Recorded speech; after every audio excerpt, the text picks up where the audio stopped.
तो कल हमने 4 बातें देखी थी। 4 बातों में से 3 बातें देखी थी। वो क्या है? जैसे प्रीति को हमने कहा था कि प्रीति यानी जीवन का रस।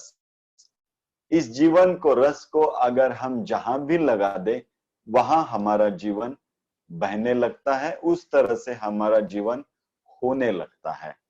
जैसी प्रीति जिधर भी लगा दे, जैसे धन में लगा दे, पैसे वस्तुओं में लगा दे, आदमियों में लगा दे, आहार में लगा दे, आलस में लगा दे, तो जैसे जहां पे हम प्रीति लगाएंगे वहां से हमारा जीवन होते जाता है। तो 4 तरह की प्रीति हमने देखी थी।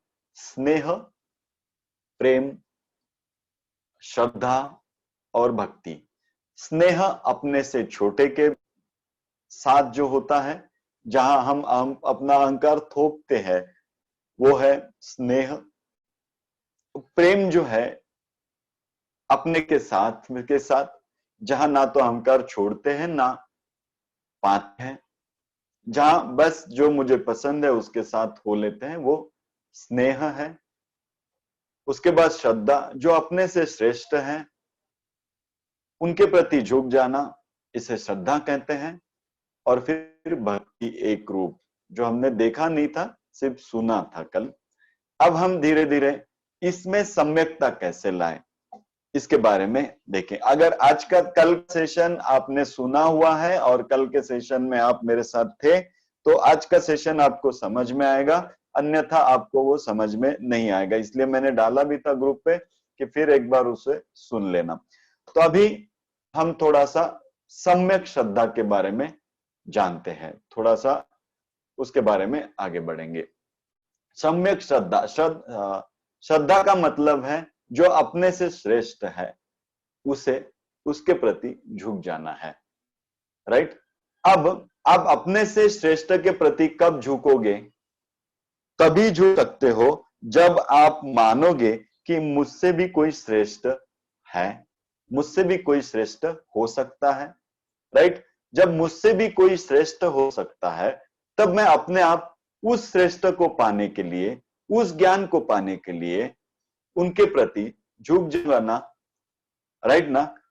जब मैं अपने आप को इस तरह से रखूं कि मुझे, जनरली हम अपने लाइफ में क्या करते हैं कि मुझे आता है, मैं जानता हूं, इस भाव में हमेशा रहते हैं कि आई नो, मुझे मालूम है यार क्या है, मुझे मालूम है ये क्या है, मुझे मालूम है वो क्या है। जबकि आप पूरी तरह से नहीं जानते हो, फिर भी आप एक दीवार खड़ी कर देते हो और कहते हो मैं जानता हूं वो क्या कहते हैं।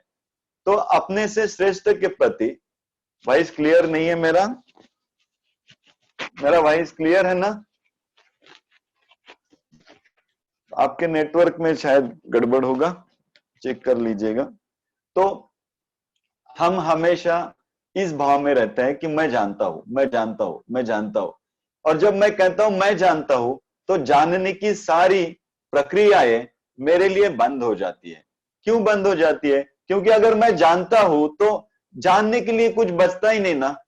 अगर मैं सब जानता हूं तो मैं किसी के आगे झुकूंगा ही नहीं ना जानने के लिए। मैं ज्ञान पाने के लिए किसके पास जाऊंगा भी नहीं, क्योंकि मैं जानता हूं तो फिर ज्ञान कहां से पाऊंगा, झुकूंगा कैसे? तो 2 बातें ध्यान में रखना। अपने से उनके प्रति झुकना, क्योंकि मानना पहले कि मुझसे भी श्रेष्ठ हो सकते हैं, ज्ञान में हो, चरित्र में हो, जीवन की ऊर्जा में हो, जीवन के बहाव में हो, या जीवन की अलग अलग स्थितियों में हो, मुझसे कोई श्रेष्ठ हो सकता है, ये पहले जानना। अगर ये जान लेते हैं तो दूसरा जानना कि मैं बहुत कुछ जानने के लिए बाकी है, मैं कुछ जानता नहीं हूं, मैं जानना चाहता हूं, इस उत्सुकता को अपने अंदर तैयार करना। तभी आप किसी श्रेष्ठ के प्रति झुक पाओगे। जब आप किसी श्रेष्ठ के प्रति झुक पाओगे, ये सजगता आ जाएगी, झुकना आप सीख लोगे, तब धीरे धीरे जैसे जैसे आप गुरु समझो या कोई ज्ञानी लो, गुरु के सत्संग में रहोगे, ज्ञानियों के साथ रहोगे, और धीरे धीरे आप झुकना सीख लोगे।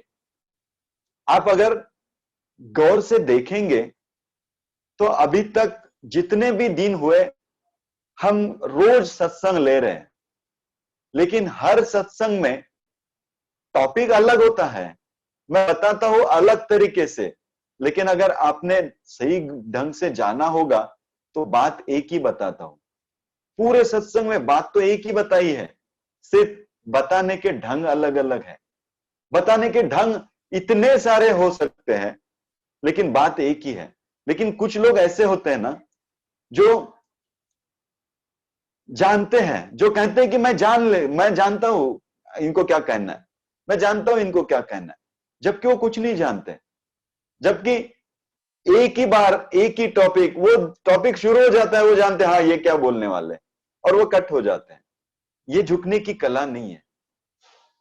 झुकने की कला वो है कि मैं जानता ही नहीं हूं, जैसे आज पहली बार बोल रहे हैं या आज पहली बार कुछ बता रहे हैं, ऐसे झुक जाए तो समझना आप झुकने की कला सीख गए। समझ में आ रहा है? और ये झुकने की कला इस तरह से अगर आ जाए तो इसे कहते हैं सम्यक श्रद्धा। झुकने की अकड़ नहीं है, झुकने की कला है, कुछ जानने की कला है। मैं कुछ जानता नहीं हूं, कुछ और जानना चाहता हूं, ये जानने की कला, इसे कहते हैं सम्यक श्रद्धा। अपने से कोई श्रेष्ठ हो सकता है ये जानना। मैं नहीं जानता हूं ऐसा भी कोई ज्ञान इस दुनिया में हो सकता है ये जानना। मैं कुछ नहीं जानता हूं ऐसा भी कुछ दुनिया में है ये जानना, और उसके लिए झुक जाना, इसे कहेंगे सम्यक श्रद्धा। अगर ये सम्यक श्रद्धा ठीक ठीक आपके जीवन में उतर जाए तो आप आश्चर्यचकित होंगे। जैसे जैसे सम्यक श्रद्धा जीवन में उतरती है, वैसे वैसे आपको बहुत आश्चर्य होगा कि आपके जीवन में सम्यक स्नेह प्रकट हो रहा है। आप अपने से छोटों के प्रति, जिसे हम स्नेह कहते हैं, जिसे हम आज तक अहंकार को थोप देते थे, अगर सम्यक श्रद्धा सही ढंग से साध ली जाए तो सम्यक स्नेह का जन्म हो जाता है।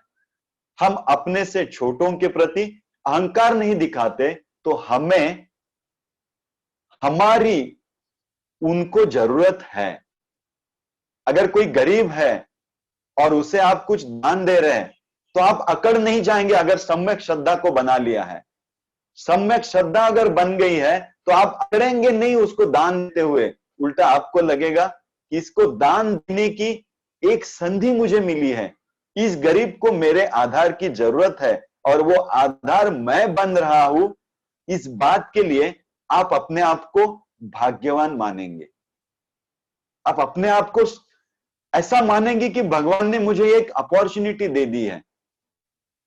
तब सम्यक स्नेह का जन्म आ गया, जहां आप ये नहीं कह रहे, आप अकड़ नहीं रहे किसी को दान देते हुए, किसी को नीचा दिखाते हुए अकड़ नहीं रहे हैं, तो आप क्या कह रहे हैं कि यस, मुझे संधि है, भगवान ने मुझे अपॉर्चुनिटी दी है और इस व्यक्ति को मेरी जरूरत है और उस जरूरत के लिए मैं खड़ा हूं, उसकी जरूरत के लिए मैं खड़ा हूं और उसकी जरूरत के लिए मैं खड़ा हूं, ये भाग्य मुझे मिला हुआ है।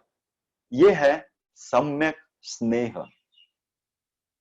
जैसे मैंने एक स्टोरी, एक आदमी इस तरह से सबको मदद करता था, हमेशा मदद करता था,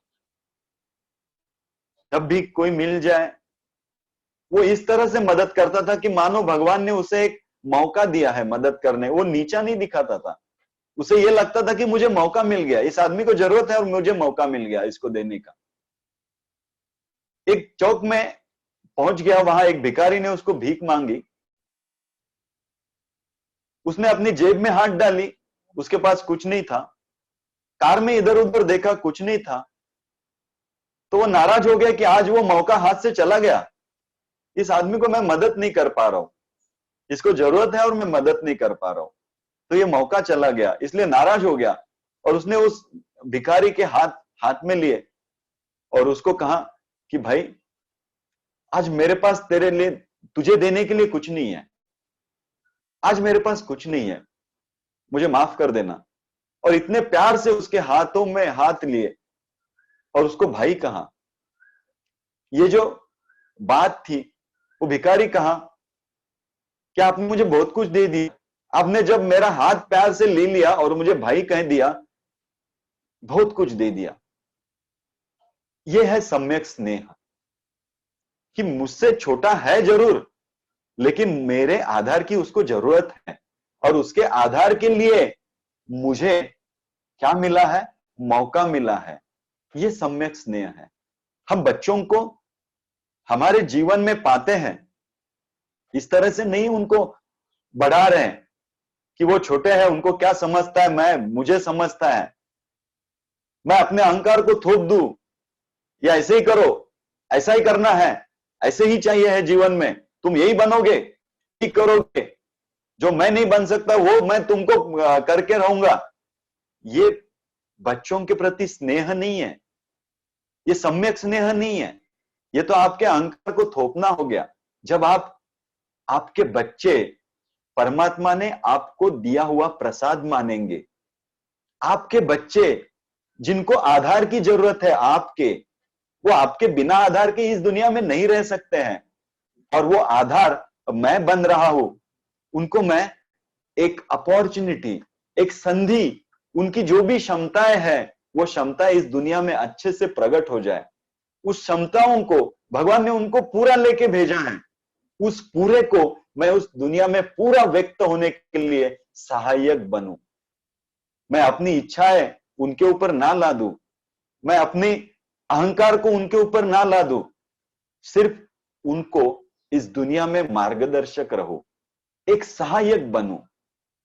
ये जो भाव है ना, ये भाव बच्चों के प्रति, ये सम्यक प्रीति है, ये सम्यकता है। जहां अहंकार को लाद नहीं रहे हैं, तो आप उन्हें मार्गदर्शक बन रहे हैं। जरूर वो आपसे छोटे हैं, उन्हें आपकी सहायता की जरूरत है, ये जरूर है, और वो छोटे हैं, उनको आपकी सहायता की जरूरत है, इसीलिए आप अहंकारित नहीं हो रहे, तो आप सम्यकता के साथ उस जरूरत को, उनकी जरूरत को पूरा कर रहे हैं। ये सम्यक प्रीति है। जब सम्यक श्रद्धा बन जाएगी तो सम्यक प्रीति अपने आप आ जाएगी, अपने आप आ जाएगी। सम्यक प्रीति का जन्म अपने आप होने लगेगा। और जब सम्यक श्रद्धा को साध लिया है और सम्यक प्रीति को साध लिया, सम्यक स्नेह को साध लिया है, तो अपने आप सम्यक प्रेम हो जाएगा, सम्यक प्रेम का जन्म होगा। सम्यक प्रेम का मतलब सिर्फ इतना ही है, तो मैं किसी को बदलू नहीं, मेरे लिए वो जैसा है वैसा ही उसे स्वीकार करूं, जैसा है वैसा ही उसके साथ रहूं, ना मैं अपनी किसी इच्छाओं को उसके ऊपर ला दूं, ना वो वैसा होना चाहिए ऐसा मैं उसको देखूं, बस वो जैसा है, जैसा वैसा है वैसा ही उसका स्वीकार करूं। यही है सम्यक प्रेम, जो पति पत्नी में होना चाहिए, जो जैसा है वैसा ही। वो गोरा है तो गोरा, काला है तो काला, उसका स्वभाव ऐसा है तो ऐसा, ऐसा है तो ऐसा, जैसा स्वभाव है वैसे ही उसके साथ रहूं, वैसे ही उसको स्वीकार करूं। यह है सम्यक प्रेम। तो हमने 3 रूप देखे हैं, सम्यक श्रद्धा, सम्यक स्नेह, सम्यक श्रद्धा जो झुकना है, सम्यक श्रेय, सम्यक स्नेह जहां हमें आधार बनना है अपने से छोटों के प्रति, और सम्यक प्रेम जहां तो मुझे झुकना नहीं है, आधार भी नहीं देना है, बस जो जैसा है वैसा ही उसके साथ रहे, किसी को बदलना नहीं है। यह है सम्यक प्रेम। और ये तीनों को पाने की सीढ़ी जो है, वो पहली सीढ़ी है सम्यक श्रद्धा। सम्यक श्रद्धा पाओगे तो सम्यक स्नेह जन्म लेगा, अपने आप जन्म लेगा, उसके लिए कुछ करना नहीं पड़ेगा, अपने आप जन्म लेगा। अगर आप गुरु के साथ, गुरु के सत्संग में अपने से श्रेष्ठ लोगों के पीछे नीचे झुक जाओगे, तो आप सम्यक स्नेह को अपने जीवन में उतरता हुआ पाओगे। आप पाओगे कि आपका अहंकार निकल गया है और आप दूसरों के लिए आधार बनना शुरू हो गए। तब अपने आप ये दोनों साध लोगे तो सम्यक प्रेम साधोगे, और धीरे धीरे ये तीनों को साधोगे तो धीरे धीरे आपके अंदर जो करने वाला है वो मिट जाएगा और एक नया रूप सामने आएगा, और वो नया रूप है भक्ति, जहां सब अदृश्य हो जाएगा, जहां करने वाला, जहां झुकने वाला, जहां आधार देने वाला, जहां स्वीकार करने वाला, ये तीनों नहीं बचेंगे, ये तीनों निकल जाएंगे। वहां जो दिखाई देगा वो भक्ति का रूप है, जहां जो हो उसके लिए प्रेम आ जाए, यहां कोई अलग ना बचे, यहां एकता आ जाए। वो दूसरा कोई झुकने वाला नहीं, झुकाने वाला नहीं है, प्रेम करने वाला भी नहीं बचा, यहां कोई नहीं बचा, बस मैं ही रह गया और सब मुझ में विलीन हो गया। वो है भक्ति, जहां सब अदृश्य हो जाता है, जहां कुछ तो ऐसे लगता है कि कोई एक शक्ति है परमात्मा की, कोई एक शक्ति है इस सृष्टि को चला रही है, इस सृष्टि यूनिवर्स को चला रही है, उस शक्ति के साथ मैं एक रूप हो गया, अब कुछ अलग नहीं बचा। वो है अदृश्य शक्ति के साथ एक रूप होना, और वो है भक्ति। इस भक्ति का अपने जीवन में जन्म हो जाए, ये हमारी दिशा है, ये हमारी जीवन की दिशा है, जहां पे मैं बस नाचू। मुझे नाचने के लिए, मुझे आनंद के लिए किसी रीजन की आवश्यकता नहीं, किसी कारण की आवश्यकता नहीं। हैप्पी विदाउट रीजन, बस मैं नाच रहा हूं, क्यों नाच रहा हूं मालूम नहीं है, हैप्पी विदाउट रीजन। मुझे आनंद के लिए किसी बाहर से किसी चीज की जरूरत ना पड़े। ये जो भक्ति है, जो रूप है, इसे भक्ति कहते हैं, इसे अदृश्य प्रेम। सबके जैसे विठल है, राइट, विठल विठल विठल, जहां विठल कहीं बाहर नहीं दिखाई दे रहा है, वो पत्थरों में भी विठल, आंखें खोलो तो सब जगह विठल है। जहां पत्थरों में विठल है, पेड़ में विठल है, पंछियों में विठल है, नदियों में विठल है, आसमान में विठल है, पेड़ सब में विठल है, और मुझ में भी देखूं तो विठल है, सब में विठल नजर आ जाए। ऐसा जब भाव अंदर शुरू हो जाए तो समझना भक्ति का रूप आ गया, भक्ति अंदर आने लग गई।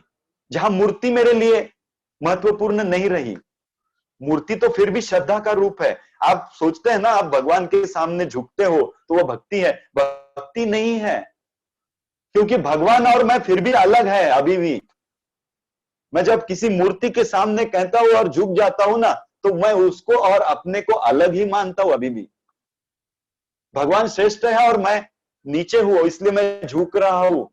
अभी भी दोनों अलग है, एक नहीं रहे।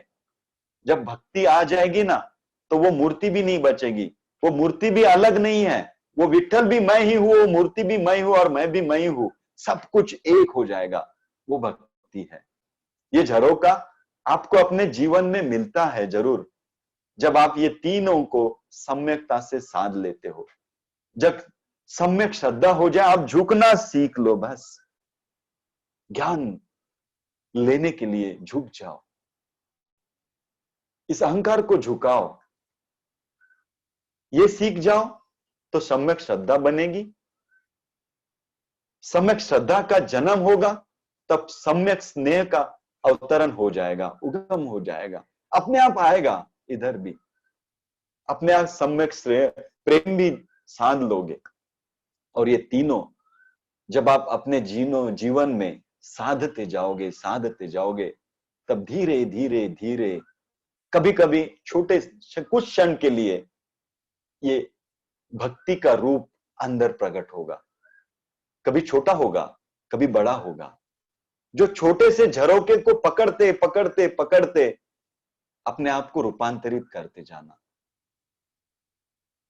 और इस अदृश्य के साथ एक रूप होना, इसी को भक्ति कहते हैं। और इसी को गुरुजी के भाषा में अगर कहेंगे तो हैप्पी विदाउट रीजन। गुरुजी ने कहा है कि ज्ञानी को या भक्त को आनंद होने के लिए किसी कारण की आवश्यकता नहीं होती, और इसी को अध्यात्म कहते हैं। हैप्पी विदाउट रीजन, किसी भी कारणवश आनंदी हो जाना, कारण नहीं लगेगा आनंदी होने के लिए, यही सभी धर्म का सार है। कोई भी धर्म निकालो, सभी धर्म का सार यही है कि आनंदी हो जाओ, आनंद के लिए कुछ कारण की आवश्यकता नहीं, बस नाचो, आनंदी रहो। और ये जब भी आपके जीवन में प्रकट हो जाए ना, तो समझना थोड़ा थोड़ा हो जाएगा, एकदम आप जंप नहीं मार पाओगे। ये तीन चीजों को सम्यकता से साधोगे, धीरे धीरे कभी छोटी सी झलक आएगी, झरोका दिखाई देने लगेगा। और जब झरोका दिखाई देने लगेगा ना, उसके पीछे चलना। जैसे जैसे उसके पीछे चलोगे आप झरोके के, तो समझना झरोके के पीछे भी और कुछ है। तो जब तक वो झरोके को पकड़ के छोटा छोटा कदम लेके आगे बढ़ोगे, तब जाके कहीं आप सूर्य के दर्शन कर पाओगे। तो ये हमारे जीवन की दिशा, सम्यक श्रद्धा, सम्यक स्नेह, सम्यक प्रेम, और फिर आएगा भक्ति का वो रूप, और यही सबके जीवन की दिशा हो। आज के लिए यही रुकेंगे। जय गुरुदेव। अहंकार को कैसे झुकाए गुरुजी, कृपा करके बताया करें। अहंकार को झुकाने के लिए कुछ करना नहीं पड़ता है जी, बस झुक जाना होता है। मैं कैसे झुकूं, ये सवाल थोड़ी है। जब पता चल जाए मेरे पास अहंकार को झुकाना है, बस झुक जाओ ना। आपको जो पता चल रहा है कि झुकना है, बस झुक जाओ। करना क्या है, कुछ नहीं करना है जी। अहंकार को पकड़े रहने के लिए बहुत कुछ करना पड़ता है। अहंकार को झुकाने के लिए बस अंदर इच्छा हो जाए कि मैं झुक जाऊं, अब झुक गए, बस देखो करके। कुछ मत करना, जब तक कुछ कर रहे हो ना, तब तक झुक नहीं रहे हो। जय गुरुदेव। आपने मुझे सुना, बहुत अच्छा लगा, मुझे बहुत अच्छा लगा बोलते हुए भी। धन्यवाद। आपके जीवन में भक्ति का अवतरण हो जाए, और धीरे धीरे आप इस भक्ति के रूप को अपने जीवन में उतारते हुए पाए। यही आपके जीवन की दिशा हो, यही मेरी शुभकामना है। आज के लिए यही रुकेंगे। धन्यवाद। आपका दिन बहुत बहुत शुभ हो। जय गुरुदेव।